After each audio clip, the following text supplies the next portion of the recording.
And I tell people all the time, like, if you feel like you're stuck, like, what's your surroundings? Mm-hmm. You think you're in a good surrounding, but sometimes people, they're not doing what's best for you. They want to do what's best for them.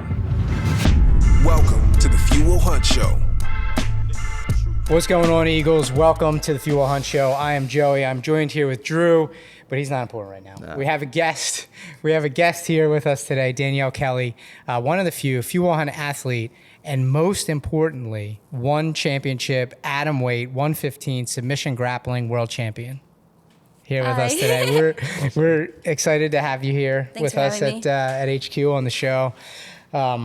We were just rapping a little bit before this. We just did a 20-minute podcast before. Yeah, we were just rapping before this, and I was telling everybody how emotional I am, and that I can basically cry at the drop of a hat. But I'm not going to cry during this episode. I'm not going to do it. Just letting everybody know. It is funny being such a hardo brand, or quote-unquote hardo brand. Like, people wouldn't think we were such emotional guys, but I mean, you especially. You're very in touch. I am in touch. I appreciate that. I want to take that as a compliment. No, it's a compliment. The strongest people are usually emotional. Yes, I agree. I feel like you of course he agrees. You have to touch both ends of the spectrum. Yeah. You know what I mean? Yeah. To really, really be strong. No, I agree. You know? I know you're outnumbered. No, like by criers here, I cried or have cried, but not. I would say to the depth of not as. You're from you go from hardo to like. I know. I'm an interesting person. It could be the one thing said, and it's like. Yeah, I know. Look, still rivers run deep. Yeah, I act mean, but I get super emotional really quick. Yeah, you guys were, same type of thing. You were just talking about being emotional. You guys got all worked up. I know. It happens. It could happen. It was like coming, like the tears. I was like, nope. Yeah.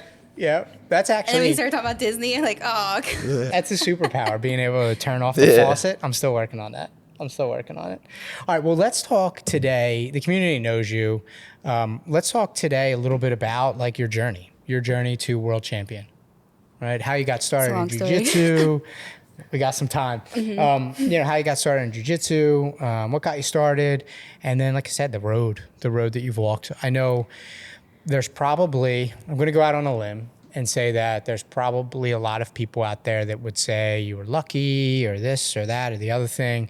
But I know you, I know your story, and I've seen, just in the short time that we've known each other personally, I've seen the hard work that you put in and why you're where you are. So I want to talk about that a little bit too. Yeah, so really long story, but long story short, long story. Mm-hmm. I lived in Philly like pretty much all of my life until my parents decided to move to like the suburbs, but we were still like close to Fox Chase, like Northeast Philly.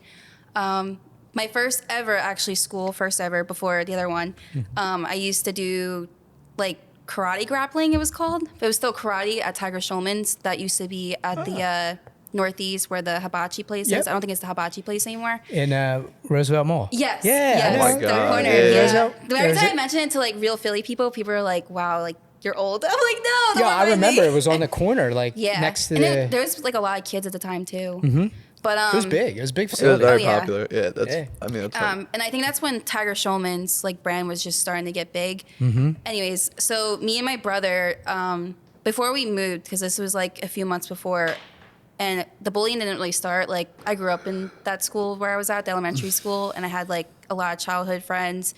And I was in a small neighborhood. Like this is when a lot of kids were like playing outside. Yeah, of course. My neighbor was like my best friend. Had friends up the street. But my parents were more like, all right, we're in a Philly school. There's not really much sports. You guys need to like get out of the house more. So, and this is like, I make fun of my brother to this day, but I think he would be really good if he stuck with it, but he just doesn't like people touching him like really aggressively. So we did like the first month at this Tiger Schulman school and learning like how to do like, defend like grips. Someone grabs your wrist or whatever. Learned my first ever like double leg takedown. And I didn't know what I was doing. It was like all new to me because I was like playing soccer and field hockey and a little bit of softball. And then a few months later, we moved to a bigger house, nicer neighborhood in Rockledge. And I think at the time, so it's weird, like 5th grade to 6th grade, like it was kind of like a big elementary school because it was like McKinley and there was like 6 other elementary schools going to this big middle school. So once the sixth graders at the time, when I was in sixth grade, got to the big middle school. We were with ninth graders. So it was sixth graders, seventh graders, eighth and ninth. And I had to be paired up with, I would see like the freshmen or eighth graders who were like girls who were like bigger. So it got to a point where like, I'm this new little small girl, 70 pounds. I don't go to that Tiger Showman place anymore because it's like, I guess it was like expensive for my parents. I discovered I was getting bullied a lot. So I didn't know what bullying was at first because, like, you know, I'm just a sixth grader. Yeah, like, you I'm don't just, know. it's like a new big school. Like, you're supposed to meet new friends from, like, other elementaries. But me and my brother were still, like, new kids. So, like, here I am, this little new kid still. Only had, like, friends I knew from, like, fifth grade. But, like, you know, those kids grew up with each other. Sure. So, like, here I am just kind of, like, by myself You're like in middle thrown school. into the melting pot. Oh, yeah. Like And then, like, not even, like, a month later, like, I somehow found myself, like, you know, getting followed to the school bus. It was bad. Especially, like, I feel like nowadays bullying's probably gotten worse with social media. But back then, like, it was scary. Like, Yeah. I was a small girl.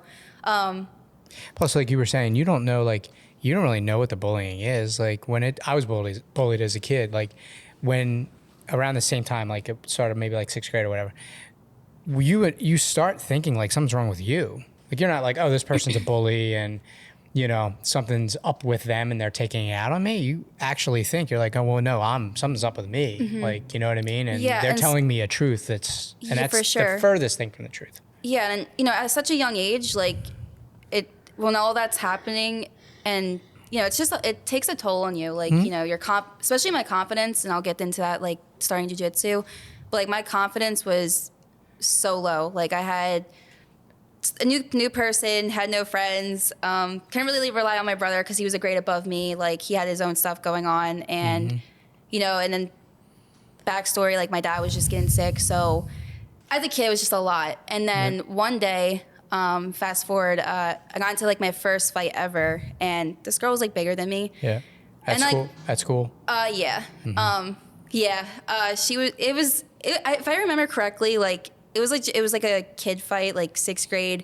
She was in my classroom. It was at recess, and I think she like shoved me or something outside. Like, we had playgrounds, so Yeah. I forget what happened, and then my go-to instinct was pull her hair, and then we just pull each other's hair. Yeah. And then we were on the floor, and then the aides like stopped us, whatever. And I remember I have like a scar here actually from her now. And ever since like that happened, I was like, you know, I need to like defend myself, you know.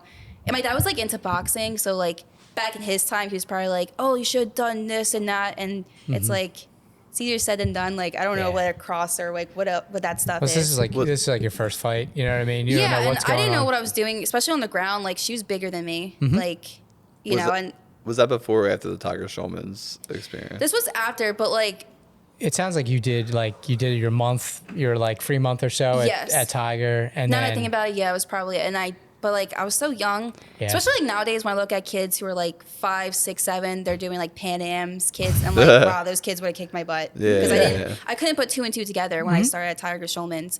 It was different times back then too. Yeah. I feel so old saying that. But like, yeah, this was like 2005, 2006. Like, I couldn't really like, all right, like, when do I do a double leg? Because the way they show it, it was like, oh, they just stand there and Yeah. and you just do it.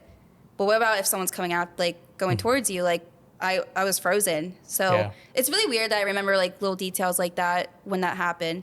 But yeah, every time I look at my scar, I was like, I need to get into some kind of self-defense. Well, my dad was saying that. Yeah. And then that's kind of like where my journey started, you know, Okay. because my dad was really upset and he started like look at like schools. It was mostly like self-defense, like typed in or like go on Google Maps on the computer back then. It was like, all right, self-defense schools, karate schools. That was like Sure. everyone's go-to because jiu-jitsu wasn't really known back then. Yep. And then found like the first school. But we were looking for like striking. So originally I was trying to find a place where I could work striking because my mom did Taekwondo. And then Okay. at the coach at the time, he was like, oh, this is jiu-jitsu. Okay. And explained to me if someone takes you down, you learn how to defend yourself, sweep them, or, you know, defend yourself on the ground if someone's bigger or is on top of you. Yep. So that's So it was really like out of necessity, really. That's why you started, right? Yeah. Yeah. It wasn't like, oh, I want to do this. It was Yeah. like, This is a must do because I need to defend myself. You know what I mean? Because then, like, it was such like a big, small but big school. Things got around fast. Like, oh, Danielle got beat up and this, that, and then Well, now that's I the have other more thing. targets on my back. Exactly. There's like blood in the water. You know, it's like sharks. I didn't know that because some of the videos you post on Instagram and that you see on YouTube, like you were like a young dog, like you were wrestling, jiu-jitsu, like, and you were just like taking people's heads off in these videos. I think you posted it or something. It was like you beating this boy, like a boy that was like double your size. I Like, beat him a lot. and you like double like the shit out of him. Yeah. Yeah. So I thought it was like you just realistically, like, your dad just put you in that stuff, and you No, were. I give him a lot of credit for that. It's such a long story too, but I think like with my first school, you know, I was like, yeah, my mom actually went with me because my dad found the place, but my mom took me to that place. Yeah. It was on a Friday. They were sweeping the mats, and my mom was explaining, you know, my poor mom was like, my what's kids, going on? you know, Yeah. my poor kids. It makes me sad even just like because I knew like she was worried, like I didn't understand, but it was like I needed to like get into something. I mean, but you know, like hats off to them because they took action. Yeah. Like they didn't sit there and just say, okay, well, this is a phase and all kids go through it. well, It'll yeah, pass. not only that, like a kid back even like it's still a good school to its degree, but like a kid got stabbed the next week later. Like Yeah. Oh yeah. these things happen. I mean, you're the talking schools don't do to- anything about it. You know, 2 kids from Philly, we understand, Yeah, but yeah. like, you know, hats off. Like much respect to your parents for taking action like immediately. It wasn't like one of those things. Doesn't sound like they were waiting or they were like, Yeah. oh hey, it's a new school. These things happen. There was no Yeah, excuses. my dad that day he was like, you're whether you like it or not, you're gonna be in this class, and the next time someone puts their hands on you, you make sure you make a statement. Yep. Yep. And that's what I did. Wow. Yep. So, So, how old are you when you start jujitsu? I was 10, 10. and then it's weird because like as I started 10 years old, then like maybe 6 months later I turned 11, so I started like right before. So like 10 or 11, right? Mm-hmm. Now this was when jiu-jitsu wasn't as popular as it is today, right? Oh, yeah. So I gotta imagine you're a 10, 11-year-old girl going into a gym, you know, whatever school. I can't imagine there's a lot of other girls there. No, when I started, it was literally me and maybe like 2 girls who were like 4 years old, who are now graduating from college, which Yeah. is really crazy to look because I follow on social media and like, wow, I'm getting old. But yeah, I was like one of the only like big teen kind of girls Yep. in the class that just started, and the rest were like boys. So you're training with a bunch of boys. It's already an uncomfortable environment for you. You're there. Honestly, I mean, if this helps anyone out there, especially like kids, like the first day, I think it was the second day. First day, I was shy, had my like big gi on with sweatpants, and I wasn't forced to go on the mat. I was just, you know, whenever she was like, it was like more so whenever I'm comfortable. Mm-hmm. And then I think like the next day when I went to the next class, because it was like a weekend class, Mm-hmm. and we were doing sparring. So I guess it was like, all right, sparring after class, the last 10 minutes, me and this kid, Danny. Crazy that I remember him, but like he was bigger than me, still is, but at the time he was bigger, and we just whatever I was taught yesterday and that same day, I had to use it. So I went in there and took all the energy I was dealing with from school and at home, and I took him down, mounted, and that was just my go-to. Mm-hmm. And then 4 months later, I did my first ever Naga tournament and won. So you were 11 when you first did Naga? Yes. Yeah. Oh, wow. poor Danny. Hopefully Danny doesn't hear this. Danny okay nowadays? He's all right, right? Yeah, You put the fear of God in him. He probably still fears People it. don't like, I mean, also too, like I was looking at old photos on the other day too, and it's kind of surprising, but my first ever like Naga match, first ever no-gi, ever jiu-jitsu match was Amanda Levy. My first ever match. Was yeah. it really? Yeah. That's I That's looked at the wild. photos, That's like, that's not wild. her. Wait, that is her. And yeah, That's crazy, small world. wild. That is Yeah. crazy. That is That's so how old we crazy. are. I mean, Yeah. it's crazy, but it isn't, right? Like you're two like OGs, right? Yeah, Of the I mean- game, so it's like Especially when girls like in the area too can relate. Like we always had to go against each other, and then you know, back and forth. And then as the sport like grew, more girls started signing up, and Yep. now it's like just as big as the guys. Still small, but just as big. How did like like you mentioned, you had all that energy like balled up, like what's going on at school, what's going on at home. When you, poor Danny, when you double leg Danny and mounted him, and Lord knows what else happened. He's like I said, fear of God. He's got it. Danny and this kid Forrest. Okay, I remember these Forrest. two names. Poor Me and Forrest Forrest. always went at it. Poor And he was like Forrest. the higher belt at the time. Yeah. When you were actually able to like release that energy and like exercise that energy, I gotta imagine it made you feel great. Yeah, and I think that's why I think anyone that signs up for jiu-jitsu, everyone like needs just that kind of burst of energy. Yeah, like, that outlet.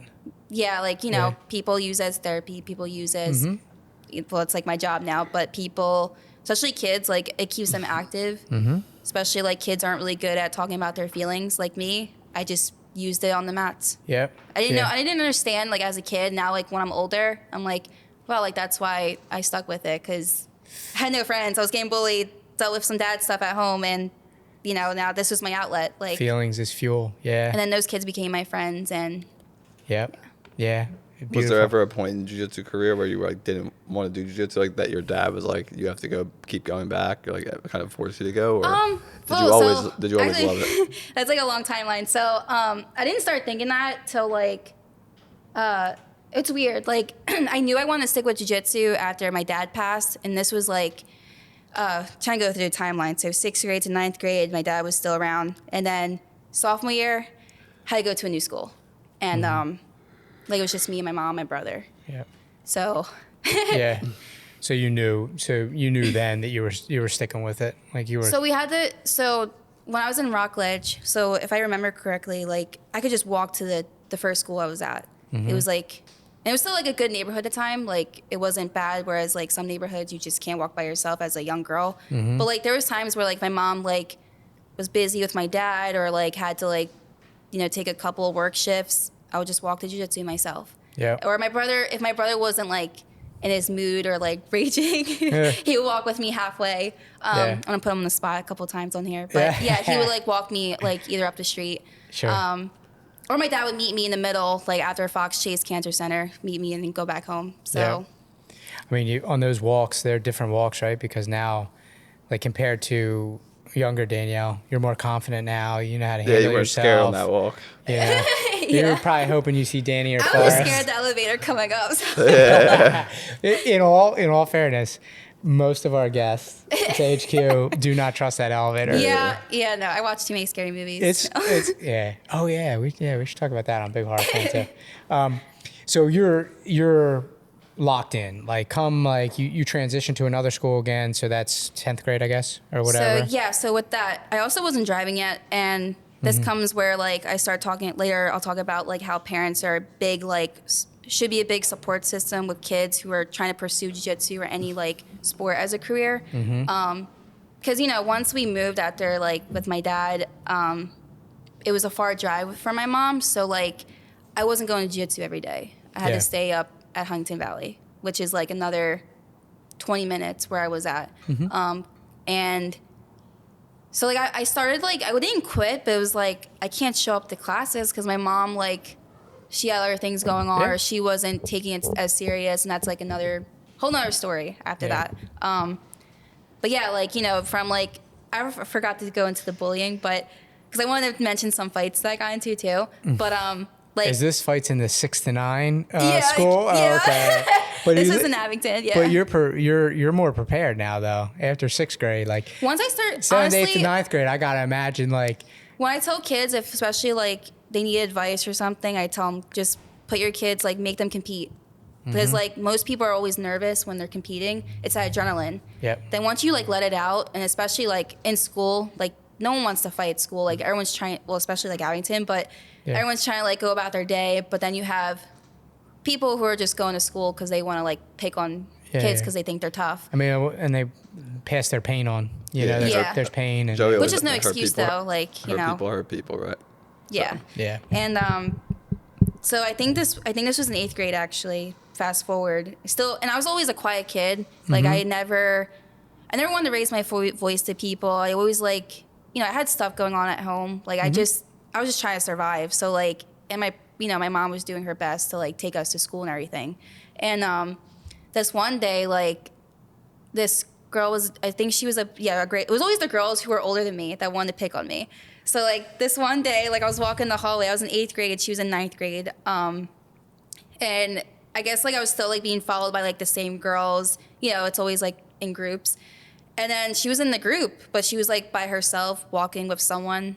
I forget like the details, but it was just me and her basically walking past. Mm-hmm. And she shoves me with like her shoulder and her backpack. And all I knew, like with competing, and like I started going 3 or 4 times a week training jiu-jitsu. And she knows this, right? Back in the MySpace days, I tried to play like the tough kid, like, yeah, I do, I'm in a sport. Yeah. But then that made some girls like want to challenge me. More aggressive, yeah. Yeah. So understood. I think she was trying to make a point because she was by herself. Like she was with someone, probably trying to show it off to them. Weird kid stuff. I don't know. Yeah. And she shoves me with her shoulder. I turn around and my instinct, I wasn't even thinking. I just shot level change, shot a double leg, the cleanest takedown ever. Oh, I was also in wrestling too for like middle school. I shot the cleanest double leg. And then once I took her down, she started like flaring her legs like crazy because, she didn't know what she was doing. Yeah. So then I did like my double unders, basic 101. Yeah. Did my double unders, threw her on her stomach, and she was like here, and I just started like probably hitting her back of her head. I don't know. My dad told me stick up for myself. So that's what I did. And then the aide yelled at me, not her who started it. Yeah. Yelled at me. I got the suspension. And then when the aide told my dad, because my dad picked me up that day. Yeah. My dad was asking the aide, like, okay, like, was Danielle okay? Like, did she beat up the girl pretty good? Because she was starring with my daughter. Yeah. And the aide and then the principal was kind of like, oh, well, we don't condone violence, this, that. And then my mom was like screaming at them on the phone, like, we've been calling you guys don't do anything. Yeah, yeah. And my dad like sat in front, I'm like, all right, I'm taking Danielle to Dunkin' Donuts. Like, suspension for 3 days. Yeah, whatever. Screw it. So, the greatest day of my life, probably. Yeah. I mean, you had to, you all took matters into your own hands. That's what needed to be done. Otherwise, it happens in school. Like, I'm scared to have kids, like, especially if they have to deal with that bullying in school. Like, it happens. It to this day, it still does. It's worse and it starts younger. I have 2 daughters. I can attest to it. And we were just, Shane was just on the show. He's a girl dad also. Oldest daughter in the same age range as mine. And, like, I can attest to it. It still happens and it's worse. That for a while, I was just training jiu-jitsu in my family, but I like started seeing videos of kids getting beat up in school and stuff. And I'm like, that's why realistically wasn't because I wanted to share the love of jiu-jitsu with Parker. Yeah. It's that I wanted Parker to be able to defend himself his whole entire life. Yeah. I got my ass whooped in school until I didn't. Like, my grade school was like a rough go for me. Especially, I feel like it's different for guys. Yeah. I was a latchkey kid. Like, both my parents were working multiple jobs. So it was like, here's the key. Like, see yourself out and see yourself back in. And when you come in, cook dinner. And then, we'll be home around, 6 or 6:30 and dinner will be ready. And I it's not a woe is me thing. Like, I'm super grateful that was like the way it was. But it was just like kind of me. And I walked to and from school and I got my ass whooped by older kids to and from school. Until I figured out, like, I wish that I had jiu-jitsu at that time or some type of martial art. Yeah. I had to figure out the cerebral way to go about it. I had to, like, literally get my ass beat by the kid. And then, obviously, he was in pain, so he would put me through pain. But the next day, I had to walk to school with him again. Like, these are kids I walked to school with. Yeah, it's mentally tough. The next day, he's not going to beat me up 2 days in a row. He's going to let some other kid do that. Yeah. So the next day, I had the opportunity to go up to him and be like, hey, man, is everything okay? Like, I had to go with a cerebral approach because I couldn't use violence. Yeah. So I had to get into his head and be like, hey, what's going on? And he's like, oh, well, my dad, yesterday, sorry, dude, like, my dad made me eat 14 waffles before I left the house because I'm bulking for, like, football. And, like, I was pissed about it, so then I just, like, beat you up. Yeah. And I'm like, yo, it's cool, dude. Like, next time you're pissed about it, like, let's talk about it. You don't have to beat me up. Like, I had to go the cerebral route. Here you are coaching him. Like, hey, like, well, I had to. It was, like, self-preservation. Otherwise, I'm going to get my ass beat. You know what I mean? But that's how I think I learned to communicate with people because I was forced to do it. You know what I mean? So I didn't get my ass kicked. So the bullying, I'm super, super sensitive to it with my daughters, like super sensitive because I know what it did to me for, the 4 years that it did. Especially like being in jiu-jitsu for 20 years or plus, it still affects me to this day. Like, sure, like I have a following, but it doesn't get better. You know, I think it's just different levels, but I think it always starts with as being a kid. Yeah. Oh yeah, for There's sure. always gonna be hate too. Like even as you get to new levels, it's like the more supporters come out, also more haters come out. So Yeah, so it's harder for girls too. Yeah. Not like putting gender, but it's rough. I can imagine that. I think when you're a kid, there's a story, and I wish I could actually cite this story. I don't think it's like biblical. I think it's just like another type of story, like a parable about like a fence. And when someone does wrong to you, they bully you, you know, whatever. It's like putting a nail in the fence, right? And eventually, someone will come and remove that nail, but the hole's always there, right? Maybe you remove the nail yourself because you're stronger and you're more capable and all this stuff, but the hole from the nail's always there, so you'll always remember. So you're literally at the pinnacle, like world champion, but you still feel some of those wounds because, yes, they've scarred over, but they're still scars. They're there. You know, you see them. Like you said, you physically have one, right? From, you know, early on. yeah. So, sorry, I think cut you off. Question? I'm No. Yeah, so the bullying thing, out of necessity, I'm sure that's not the only story you have about a clean double to defend yourself. It happened in a new school too. Yeah. Like I feel bad for me and my brother. Like, you know, I understand what my mom had to kind of 50-50 understand what she had to do. Not that I agree with most of it, but, you know, I guess like after my dad passed, you know, you're just kind of like, oh, we got moved to here. We have to do this and that, like panic mode. So Survival here I mode. am, like going into sport, far away from my first school. Don't have a car. Like, you know, when my brother got into an accident, like he was the one that first got a car because I guess like, you know, he was able to afford it because, you know, when you have an accident as a kid, it kind of comes back when you turn 18. So he had that going for him. But here I was stuck with no car. Like I had to be at home with my uncle or my mom. And, you know, that life was not great at all. Yeah. So, and especially like you're still young, you're in high school and you're a new kid, it takes a toll on you because like no one wants to talk to the new kid. No one wants to put the effort, especially like girls. Like girls are so catty, especially like in a richer area. Like I was always like judged in some way. I mean, I'm going out on a limb, but I gotta imagine that like you probably preferred Northeast Philly because you could just For like sure, fight it out you and know, call and it a day. I feel bad always saying this to my mom, but I was like, Mom, why did you make us move? You know, it's There's a difference. You think of doing it? There's a difference between, like I know from maybe it's not that way. Maybe this is a generalization. I'm gonna get skewered for it, but like I had the experience of Philly, and then like when I was in college, my parents moved to the suburbs. So I had the experience of like getting to know some kids in the suburbs, and it's just different, man.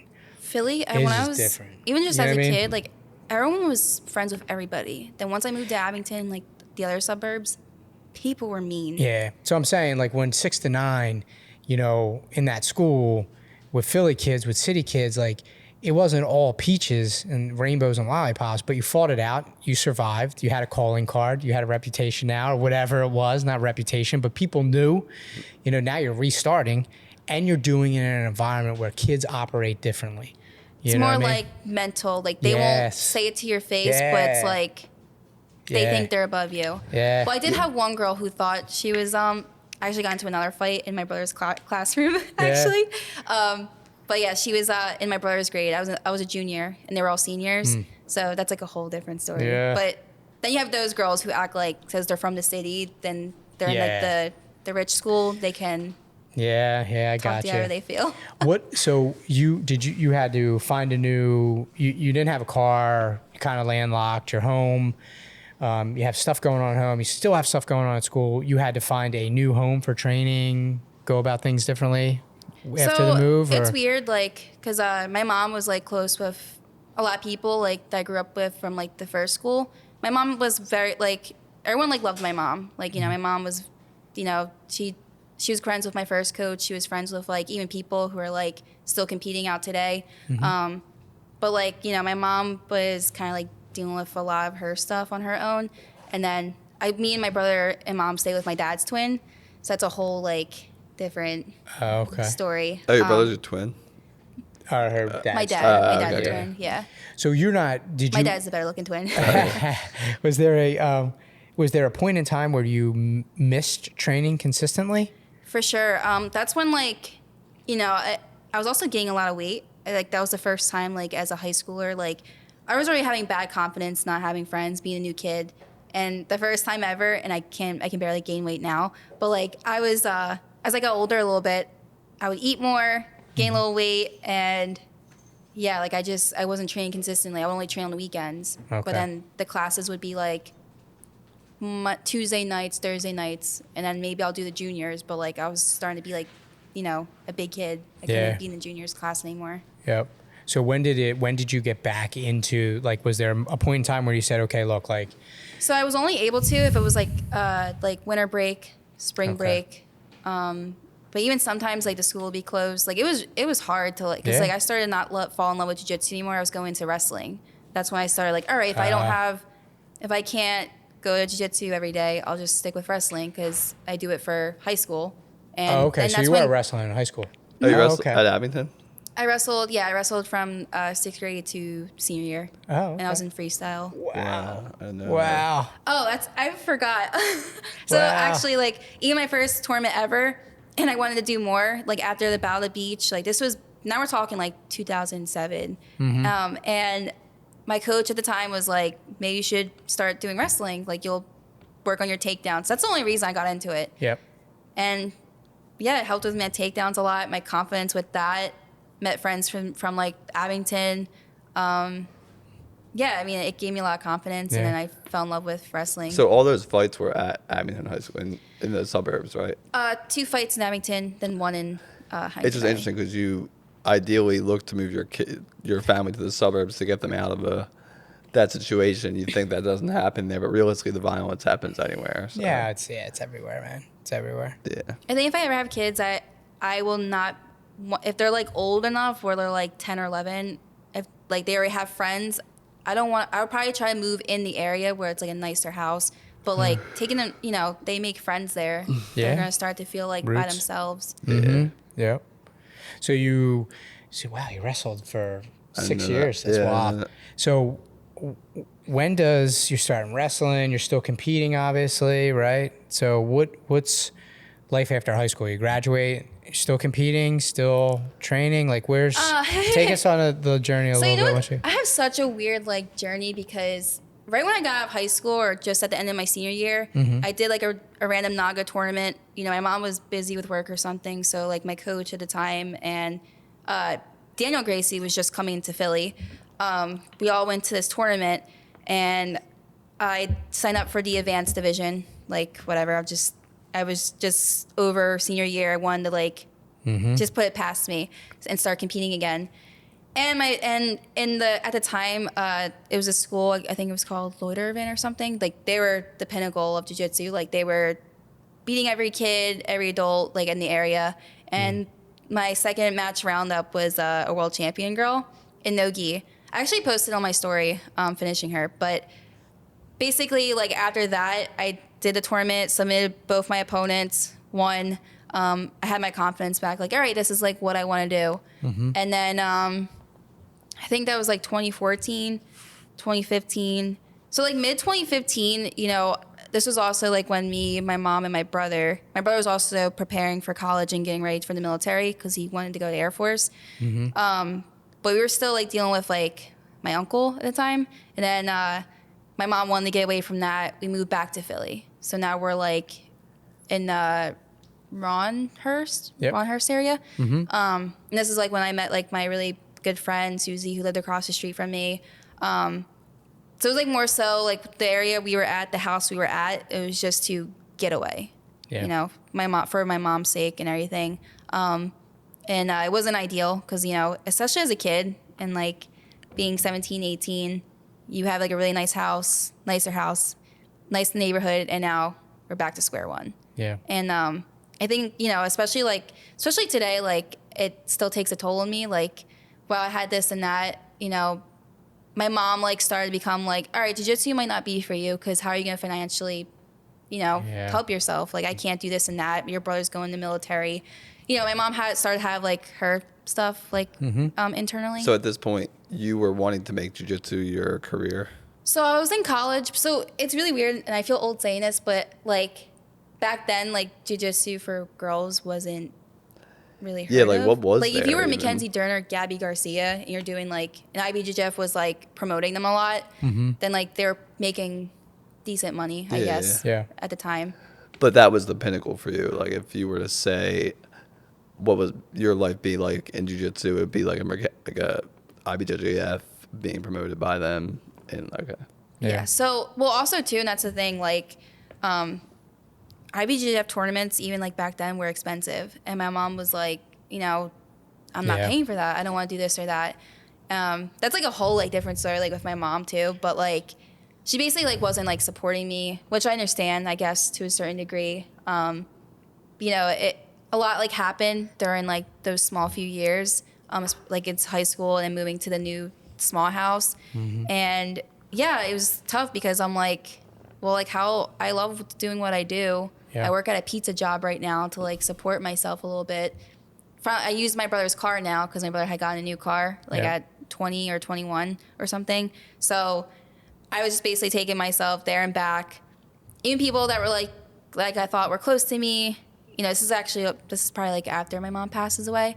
But you know, my mom wasn't like being like supportive. You know, and I think with kids jiu-jitsu nowadays, the big reason they're more successful is because they have parents. Like they're like they have the support, the backbone of it, and I didn't have that. So for me, like I feel like as a blue belt, purple belt, I was behind, while all the people at blue belt, pearl belt opponents, they were ahead because they had a support system. Yes. Yeah. You mentioned that in the beginning of the show that like you wanted to call that out, like the importance of if your child is expressing interest in jiu-jitsu, like, you know, make sure you tell them what you told them when they were in kindergarten. They can be anything they want, instead of telling them, well, this isn't realistic. And I'm not speaking on your instance. No, you're right. You know what I mean? Yeah, just speaking generally, like, you know, it still messes with me mentally, like, you know, and like I love my mom. It seems like you know, there was so much going on that your mom was looking for stability and wanted the same for you. Inadvertently, it seems like she was talking you out of your dream a little bit, which wanted me to pursue my brother loved like the Air Force, but it's not just my mom. Like, you know, right when she passed is when people started to like kind of try to tell me what to do or what I should and shouldn't do. Yeah. Coaches that I thought were my mentors, and they end up kind of just if there's one thing that I see throughout your life story to this point, right, and even now to today probably, because you said these things still affect you as they should, you consistently used your feelings as fuel. Consistently. And that could be a good or a bad thing too, especially like being a professional grappler. Almost a professional fighter, because you know, it's not really back then, like professional grappling wasn't like a thing. Yeah, I mean, I think like everything I went through, I think it's for everybody. Whatever you go through for childhood, you know, you become a parent or this or that, it still affects me, my relationships, my family, like and I always struggled, like I didn't want jiu-jitsu to just be my identity. Yeah. You know, I think I'm more than that. Of course. And I think like, you know, like my mom tried her best, you know, and I just think like I probably could have, you know, done like more tournaments, or, you know, I think it would have been a different path, you know, if some things didn't go the way they did, but it is what it is. To your mom's credit, though, to a person who's been conditioned by society and the way things have been, like, you telling her that you want to go be a professional jiu-jitsu player is crazy. Like, yeah, she was like she looked at me with like stay in college, like, especially what are you doing? at a time when she's searching for stability. She thinks she's doing the right thing by guiding you one way, when realistically to us dream chasers and risk takers, like, but I was also being compared to my brother, but like he, you know, all he did was he'll go to school or he'll rage at his game. And that's what he would do every day, and then go to military. Yeah. And then me, it's like, I don't want to just, I don't know, like, what I want to do. Like, exactly. I'm being forced to, like, do something where I don't want to. But I have to because of what was going on at home. Yeah. So after, I can't imagine, like, after your mom passed, you stayed on the course to chasing your dreams with jiu-jitsu? Or did you have another moment where you're kind of like, hey, is this really for me? Do we have time? Yeah, we got a little time. Okay. Yeah, we got a little time. So, you know, like, I can talk about it. It's when my mom passed, it was kind of unexpected, but like the position I was in, this is like screwed up because I was still like young. Like I was kind of like conditioned. I don't know, like, because my mom wasn't taking care of herself. Like I had to deal with, I feel like I was being a babysitter at one time. And like, I want to do things what I want to do, what made me happy. My brother was already doing his thing. My brother was out of the picture, you know? Yep. It was just me and my mom at that point. Had to deal with my mom's stuff. I had to, you know, it not become a caregiver, but it was like, she was telling me I shouldn't do this X, Y, Z, but then like, she wasn't doing her part as being a mom. And this isn't putting down any parents. Like, this is like what I went through. Yep. And, you know, I think losing my dad really like took a toll. So like people that I thought like were my mentors or like people that I looked up to, they weren't there. So, you know, as a kid, like so young and like being 20, 21 years old, or I was still 20 years old actually. This was like 2016 when she passed, going to 2017. Like I was still young and like people are telling you like, you should do this or that, do this and that. Like, I'm a kid and you're pulling me in different directions. I don't know like what I want to do. So what did I do? I was still in college, drank every weekend. I thought that was a cool thing. I thought it was cool to get attention, certain attention that, you know, it's not great. And then I realized like, it took me a while. If people don't just snap out of it, it has to happen like, for me, it was like probably almost a year. And then it I has was to happen like, on your terms. You know, like somebody can't come in and just because I looked tell at myself, you. I'm like, my dad would not want this. Like, what am I doing? So I basically took myself out of a situation, people who weren't supporting me, who I thought were there for me and my mom, and I put myself with people that want to see the best of me. People that want to see me win. They want me to see me succeed. And I tell people all the time, like, if you feel like you're stuck, like, what's your surroundings? You think you're in a good surrounding, but sometimes people, they're not doing what's best for you. They want to do what's best for them. And this isn't bashing, like, people in general. It's just they're just doing what they want to do. There's many times when people are really good people and they have good intentions, but they don't know what you need. Or that's what they were the whole time, and you thought. Or that, but like they don't, and I'm just speaking generally, right? Like people want to help people, but not everybody knows how to help people. Does that make sense? Does that make sense? Especially for my situation, That makes sense? I can't imagine. And your situation, your upbringing, what you went through, it's not common. Like people don't have the tools to navigate that. That's Generally, the thing. Like normally, like it's so weird. Like I'm not saying, oh, I'm different, but it's like I really don't know anyone else. Like people who probably lose a parent or two. I don't want anyone losing parents. Like, you know, but normally when people lose parent or both parents, it's when they're older.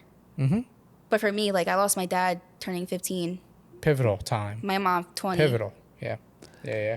I will say that to your point, people don't always want what's best for you. They want what's best for them for you. I think that's what like they don't know how to help people. Yeah. You know what I mean? Yeah.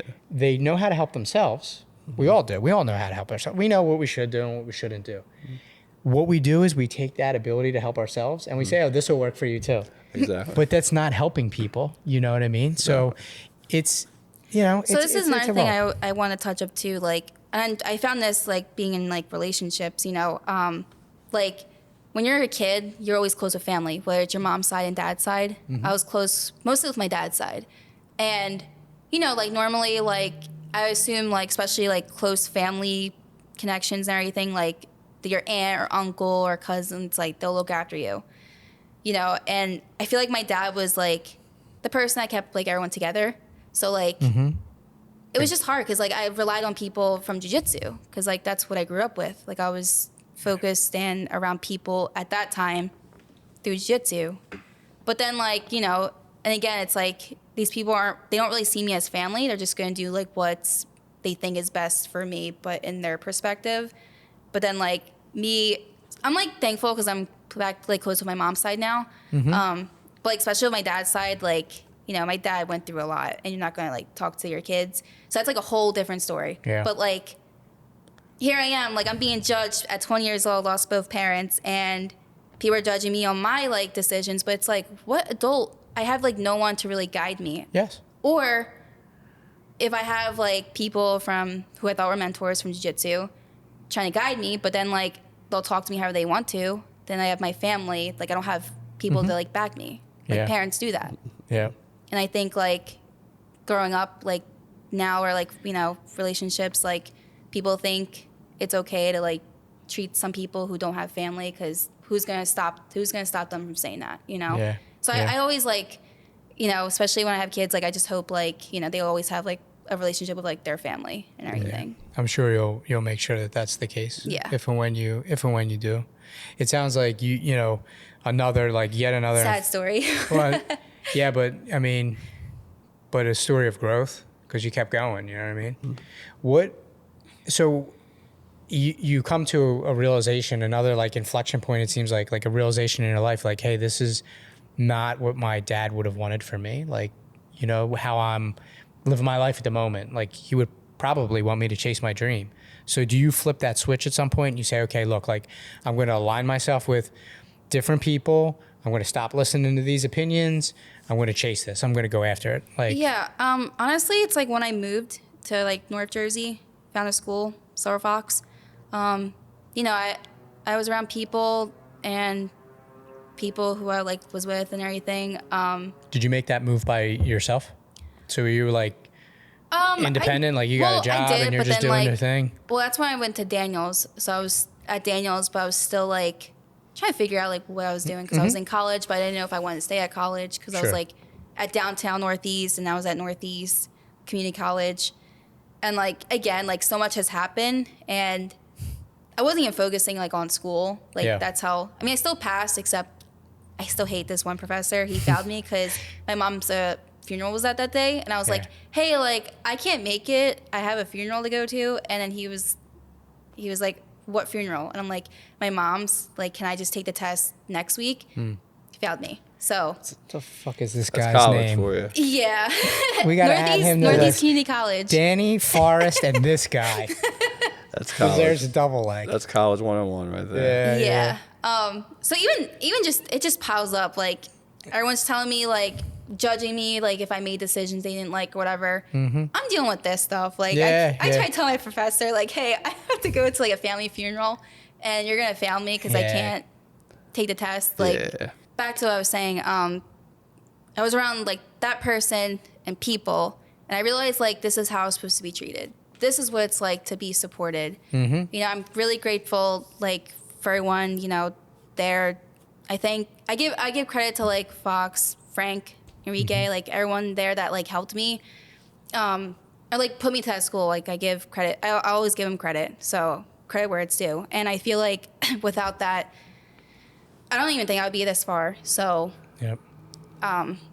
it's very emotional. Yeah. So at what point does it become a real thing where you're like, this is going to be my Job. So my career My now? career, Yeah, yeah. like what's your first break? Or So it's funny because like once I switched schools, I realized like I'm supposed to learn this stuff.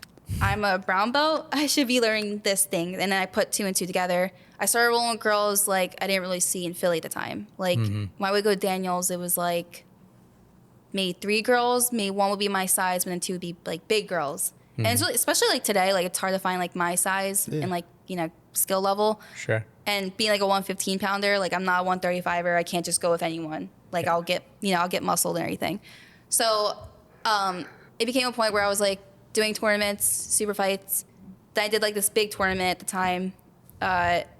And it was like Fight Pass. Fight Pass was like streaming it, like one of the first few like jiu-jitsu tournaments. And I guess like I put on a show. Like my first match, I was probably like a huge underdog because the girl like drilled like overtime stuff and all that. I beat her at her game. It was like an intense match. And my next match was, and again, I had this like wrestler mentality. Yeah. But that's why I still think to this day everyone at Silver Fox like took me out of that mentality to like learn jiu-jitsu. So back to that tournament, I had this wrestling mentality, but I was going against this girl who was like a 5-time jiu-jitsu world champion. Super technical. Yeah. And the first like my instinct was she pulls guard. This was like a 10-minute match. Pulls guard. I go for like a crappy ankle lock. Had no idea what I was doing. And then she mounts me for like the first minute or two. I get out of it. Now it's back and forth. This is me like as a new like kind of sort of new brown belt from Philly, you know, small girl from Philly. And I went the distance with her and I lost by 1 second overtime to this world champion. So ever since that happened, Fight Pass and like other streams started to like contact me, and I think I was like the first few girls that like had to put my face out there for women's jiu-jitsu, and I started to like get paid for super fights and everything. Sure. You realize the responsibility that you have with like blazing a trail for women in jiu-jitsu. I don't like to like say that because like a lot of people to this day don't like to give me credit for whatever reason. But like when I look back, I'm like, yeah, like I started that stuff. You know, like I feel like I feel like some kind of effort or I don't know what that word is, but I basically put women's jiu-jitsu. You had every reason to quit multiple times, and you didn't. And you stayed strong, and you share your story, which we appreciate you doing. Yeah. Not just here, but like you share your story. And I've got to imagine that like other girls resonate with the bullying or the loss of a parent or both, and you're a role model for them.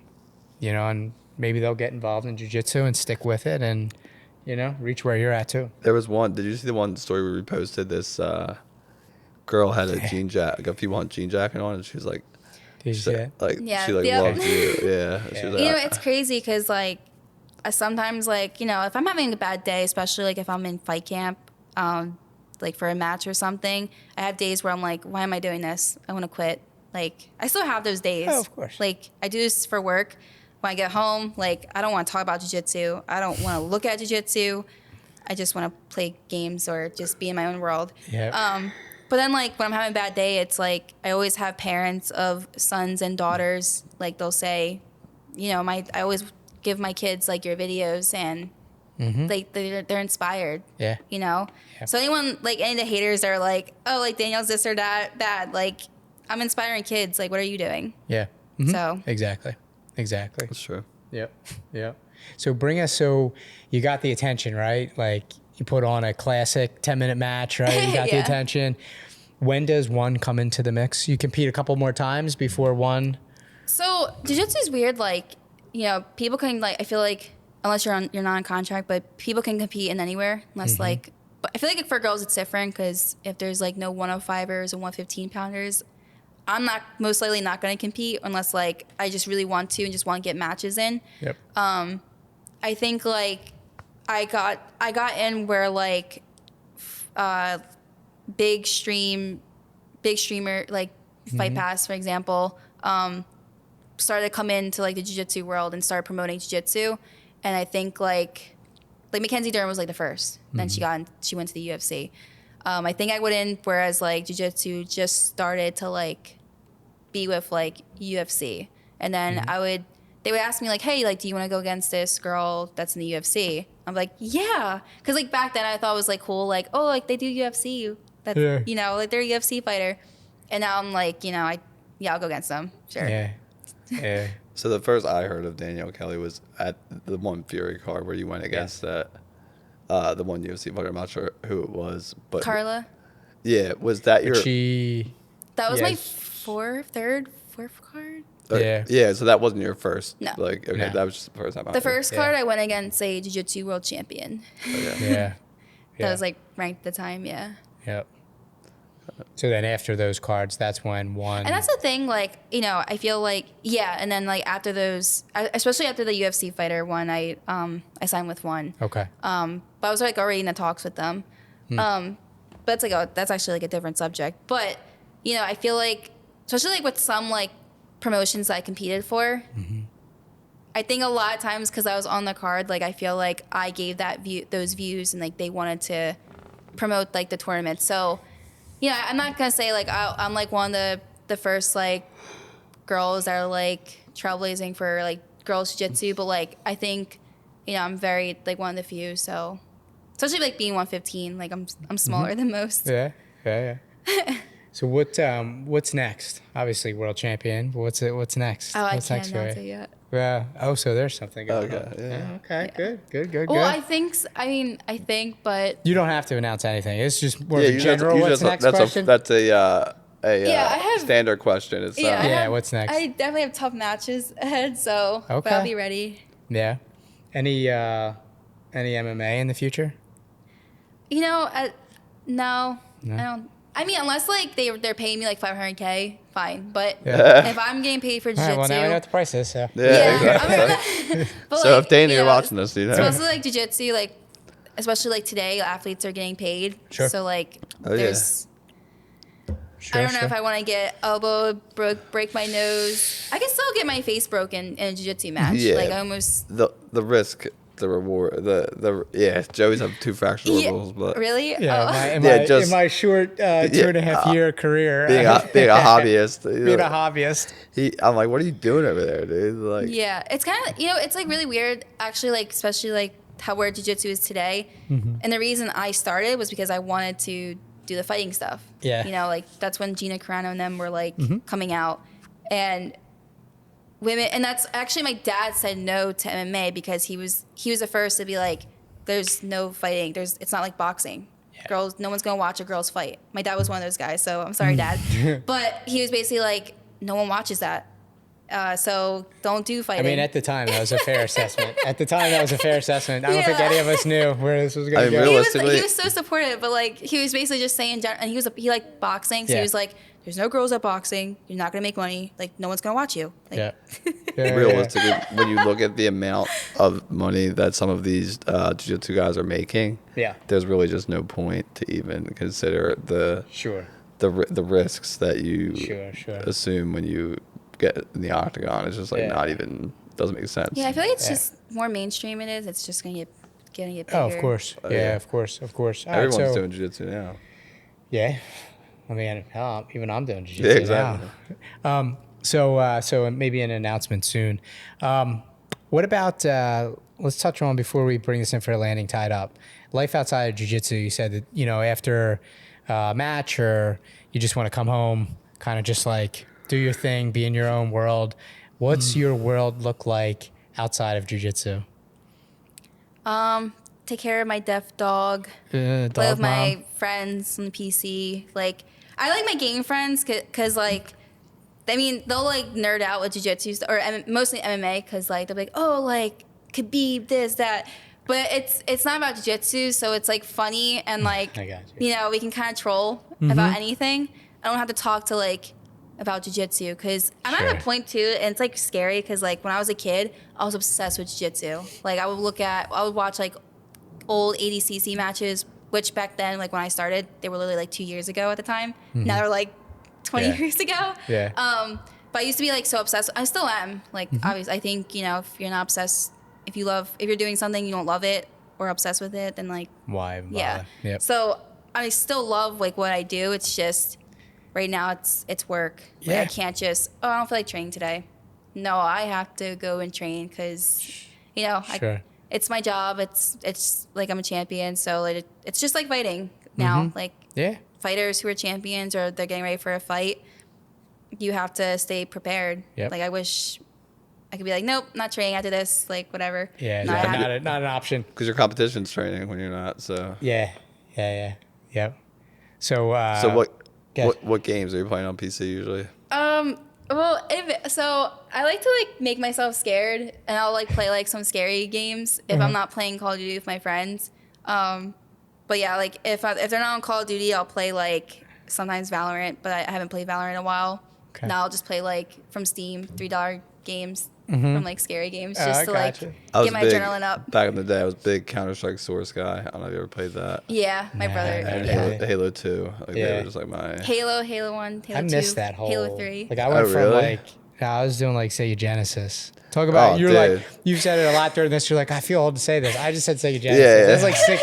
That's like no, 16-bit. I had Sega Genesis, but in high school, Cyberzone in the Chamonix Mall was like a big thing for me and my friends. Like, isn't the Chamonix Mall still open? I don't know. But do you know what Cyberzone is? We would just go in. There was like 100 computers, and you would just go in there and play video games. Oh, that's wild! I didn't even know that existed. We're old. Yeah, you've been there, right? Cyberzone. When I was probably a kid. My brother was like all into that. So we would go there and just like be 100 of us, like not 100, but like 20 of us playing video games together. Really? Yeah. Oh, wild. I didn't even know they had something like that. That's wild. Yeah, you have to. It was kind of like jiu-jitsu. Yeah, we talked about how jiu-jitsu is like your Uncle Bob told you like come to this karate school. Yeah. It's kind of like that. It was like a speakeasy. It was. You would walk by in the chat. You probably walked by it a million times. Nah, no idea. Yeah, but my friend was like, that's "Oh, wild, come do this dude. with us." Yeah. That's wild. So one other thing that I've gotten to know about you, correct me if I'm wrong, but it seems like you're a horror fan. Right? Yeah. Yeah. So am I. I love a good scary movie. I think like I like the old school horror like movies, but like and games, but like I feel like now I like when it's like suspenseful, if that's the word. Yeah, sure.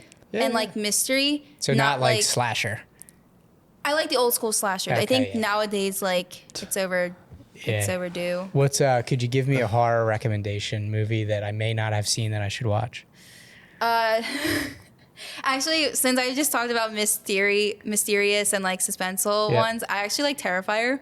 Okay. Yeah. All right. Okay. I'm so out in this You're conversation. tapping out. You're tapping out. JJ Thomas from Primal and I were just talking about this last week. Yeah. There is so like life is scary enough. Why do you want to bring in more cortisol and stress? I feel that way about You sound like my brother. Like, I'm good on way about stress. reality TV. Like I can't Yeah. watch reality TV. Like people yelling at each other. I can't do it. Because my brother would say that, but he's also the type of person who'd be like, "Why do you do jiu-jitsu? It's not a leg tool. Like, what are you gonna do?" Yeah. Like, he's like one of those people. Yeah, I get you. Like Amanda and I have never watched a scary movie together. We've been together 11 years, 12 maybe. Halloween. I'm always for my wife want to watch a What's horror fake movie. though? Like, Halloween time Oh, is yeah. is my favorite time of year. but I was gonna that's say, like, my even favorite slasher time of year. movies aren't that scary. Yeah. Like, You said it's what- fake. Well, like I'm saying, like, okay, Phase- realistically, if a guy's like walking behind you slow and you run, you're gonna like, Outrun them. Yeah. Yeah. like that's why Yeah, it's like yeah, not Or it's realistic. like the guy with Terrifier seems more I realistic. watched Yeah. I watched Paranormal Activity in high school college. Oh jeez. And I didn't sleep for a week. Like legit, I laid awake in my room just thinking Those about movies Yeah. I actually like. the paranormal shit and the exorcism type shit. Like that shit That scares. gets you. Exorcism's stupid. It's not Yeah. scary. I don't know. Yeah. Like Exorcism, Emily Rose. I think I watched that. Yeah, That yeah. was terrible. Yeah. I think any Insidious. movies with like Oh, yeah. kids or animals dying, I don't like it. Yeah, can't do that one. Nope. Yep, can't do that. There was a. I don't even know if I want to tell this. I don't even know if I want to tell this. Nah, I can't even tell. I can't. Well, you got that now. I also like. I like short films, like independent films, like shorts. Same, You know, I yeah. like Like those, right? Paranormal Activity. That was independent. I don't know if The it was like scary short. ones? Or There's like- this short Were you film guys out. not scared of Paranormal Activity? No. I don't know. When I saw I it have this in thing. movie theaters, they were scarier. Now I watch Yeah, it on this TV. is I'm true. like, it's Yeah, not. I saw it. I have this thing about ghosts. Like ghosts never killed anybody. So like I'm actually cool with ghosts. Like I'm cool with them. You ever see the I thing? think We're in their they're- home. I think they're here, right? And I'm cool with it. Dude, you ever see the thing where the family sings Happy Birthday and the people and the everything starts fucking going nuts? No. Apparently, I have Happy no Birthday. idea. Apparently, Happy Birthday is like a No, ghost it's chant. fake. It's a ghost chant. All right, let's. Tell me it's We fake. all know Happy Birthday. Let's start saying it now. No, I'm out. I'm leaving. You're out. You're out. No, the ghost stuff doesn't bother me, man. The ghost stuff. But there's this short film, and it is not. It's more of like a thriller, really short. I think it's like 10 minutes long or whatever, and it opens with the most like horrific scene, and I almost had to just stop watching it. It was only 10 minutes. I almost had to stop watching it because it's like I can't watch anything happening to children and anything happening to dogs. Don't I watch can't watch it. Terrifier 3. Then. Yeah, Oh my yeah. God. I've been so Terrifier. I've So I literally never know even of heard- it. I just haven't dove in yet, but I do want to. I want to dive in. I've never even heard of these movies. Do you like more of like a psychological type? Okay. Yep. So I have think you, those are more scarier. so have you Like- seen It Follows? No. Okay. like Inception? No, this is different. This is more of like a psychological. Hereditary? That was pretty yeah. scary for. I mean, there was still like gore in it, but it was still like, oh crap. Yeah. Like, jump scare. Oh, actually, The Ring and The Grudge. Yeah, yeah. I've seen Japanese, that. like- Yeah, Japanese. Yep. Yeah, that's fucked up stuff. I'm in on that. I'm in on that all day. Yeah, that had me awake for like. Really? Yeah. Both of those. But it's fake. Yeah, I mean, I don't know if my younger self could have This is why, differentiated like, that. you gotta like think- embrace the ghosts. The Ring, the first one, I Yeah. think was like, because we were like all That was little. a fucked up movie. OG movie, yeah. And then the girl, like, that face still like traumatizes me. Mm-hmm. Yeah. Like, real bad things that can happen don't scare me. Actually, the Like, most scariest is when, like, if there's a movie about like chat rooms and people meeting up, those are scary. Yeah, Okay. Because yeah, that yeah. happens in real life. yeah. Yeah, Oh, that's absolutely. okay. Yeah, That's- yeah. All right. Well, we're on that note, what the fuck? we're very clear that on the horror screenings you will not be there. No. Okay. All right. Well, we'll stay in the loop. You on horror night is not. Yo, that's what I'm talking about. We're all about good vibes. Right? We keep the vibes. They up. make you grateful. The horror movies make you grateful for the good. And like watching them before bed, Skips just over like that. it just doesn't even. I like doing Oh, that. my I do. God. Yeah, I like that. Halloween, like October, Fear Fest before bed. I'm in. And I sleep like a baby. Hard out. I sleep like a Does baby. Melissa get down with that stuff with you? Yes, because she's open to it, like open to enjoing it with me, but it She's not wouldn't be her scared- first Is preference. she not scared though? I believe she is. Okay. But we're okay. just gonna You just- go with You it. just don't mind door trigger. Basically, that's what it comes down to. Basically, it's a give and take, man. She's Give like and take. sitting there scared shitless next to you. You're like loving it. Nah, she does well with it. She does well with it. Yeah. All right, if you want horror night, it's gonna happen. Now it's gonna happen. Have fun. You coined it. It's gonna happen. All right, what I else? love Any it. other questions for Danielle? No, Thank that you was- for that coming was in. good. Thank you for coming in today. This was absolutely amazing. Thank you for your belief in us and what we stand for. You know what I mean? No other questions. No. Where can everybody knows where to find you? But where can the community find you on the interwebs? Danielle Kelly BJJ on Instagram, and I mean, so I'm not a big game streamer, but sometimes when I'm like trolling, so if you guys like want to make fun of me, you guys can go on Danielle Kelly BJJ Twitch. Okay. Yeah. That's the But first. I'm not on there all the time. No, but it's the first Twitch drop we've had. Yeah. yeah. I the mean, French.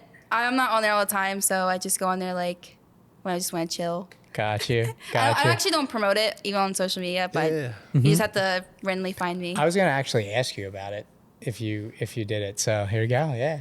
First. Not all the time. It's just I don't announce it. I'll just do it like when I feel like it. So Sure. if like people are there, then Yep. like because once like I'm done streaming, the video doesn't pop up. Like I got you. Yeah. so I it's- got you. Because I got no- you. I am not me like when I'm gaming. Yeah. No Fortnite for you? No Fortnite? I don't know. I've never Party's ever. good. played If my Fortnite. brother says playing Fortnite. like of all people, like if my brother's like I don't like that game or this, I have to take his advice. Yeah. So Okay. I'd rather play like Halo or I don't know, like Oh yeah. old school. Parker's asking me for Halo, but for some reason I let him play Fortnite. But I've like I said like no Halo yet at 8. I think that the The new ones aren't as good anymore. I played. You never played Halo? Nah, I played. You ready? Everybody, hold on to the. You chair. aren't a gamer. Oh yeah. Wolfenstein. Do you know what that is? Oh my god! Do you know what Wolfenstein is? You don't know what Wolfenstein is? Did you ever play any video games like online with other people? Yes. Yeah. This is PC. So Wolfenstein, Yeah. Quake. Diablo. No. So Quite- these games are like you buy like random games. He's also like 10 years old. Yeah, You I'm graduated 10 high years school. older You than graduated you. high school what? 09? like 2013. Oh really? You're 4 years younger than me. Damn. Yeah. So Wolfenstein, you basically go after the Nazis. It's amazing. It's like 8-bit though. That actually sounds like a good game. It's a good game. Yeah. Quake. Yeah, I've heard of Quake. There's another one. I played Dave Defeat on Steam. That was a cool game. Zombie was- game. It was a World War II game. Okay. Yeah, I've played a couple of those. And then what was the other War game? games make me sad. I don't know. There was one other game that I used to play. I did play actually later, like when I was in college, because I worked with a group of my friends, now friends, but they used to play it after hours at the office. World of Warcraft. You're a Yes, World of Warcraft guy. World of Warcraft. So I played like a That's little bit. that would be My up brother the played eyes, that too. game. RuneScape was my game. Oh, RuneScape was. I played it Yeah. every day after school because I know Yeah, friends. same. Yeah. RuneScape was lit. And the last time I touched anything really, we're going off a tangent, but last time I touched anything really was like we downloaded emulators and then we could Yeah. play like Blades of Steel Did and you guys like have NBA Jam LimeWire? and stuff. Yeah. Okay, I think like Napster. Oh my god. Yeah. I don't know if that's the same for like gaming. If people use LimeWire. Oh really? Oh, do they really? To I don't know. download games? I guess you could. Just file sharing. Yeah, at your own risk. Yeah, at your own risk, yeah. Were you guys around playing like those games that your parents probably wouldn't let you play, but you went on like a certain website and played Those I played for a little bit. E-Bombs World? I think that Oh was it. yeah, Yeah. yeah. Oh Yeah, my and god. then the castle, Oh E-Bombs my like World. you press the gosh. arrows and the What a what a and like you actually what see like one from the a stick website figures. dropped. I've never. I don't think I've thought of that website in like 20 years. Dude. This is from my brother. He's older than me. E-Bombs was the shit. Yeah. I saw E-Bombs things I World. probably shouldn't have. I was like, yeah, no. Oh my God! Oh, What yeah. a wild sight! Yeah. What a time to be alive that was. That was like the wild Yeah. west of the internet, Damn, dude. The what good a- old days. What a drop. drop, dude. That was sick. What a drop. This is So- a highlight of my day. So E-Bombs many World. people are gonna be like, "Oh my God, Evon's World!" Like Yeah. that was the shit. Yeah. I just remember the castle and Peaches the dog. Yeah. I don't know if it was a I game. remember the Kimbo Slice thing. You were probably watching a different E-Bombs World than we were. I mean, Joey was definitely watching a different one than me. Yeah. Well, there's 10 years difference. Yeah. So yeah, there's a little bit of difference. There's a little bit of Different difference. generation. I just remember like the first game I played on there, like you're trying to like people are trying to like burn the castle down. So you have to like Yeah. arrows. Yeah. And then there was a lot of Michael Jackson stuff. Yeah, that whole site knew no bounds. No, Knew yeah, no it's bounds. whatever. That whole site is it still around? Like is the domain still I don't active? know. I wanna check it Everybody's out. Domain. checking, dude. Everybody's checking. All right, we're gonna tie this up. Like I said, thank you so much for coming in. Thank you for your belief in us. We're very grateful for you. Thank you for sharing your story. Thank you for having me. We both got through it with no tears, which is amazing, and it's powerful. And it's a powerful story, and I know the community is going to take a lot from it. They can find you at Danielle Kelly BJJ on Instagram and on Twitch. Yeah, Evon's World's alive and kicking, dude. All right, before we go into that, it's probably like diluted now, man. Yeah. Before we get into it, I'm gonna leave the few with a reminder: always choose hard work over handouts. Always choose effort over entitlement. No one owns you. No one owes you. You're one of the few. Let's hunt.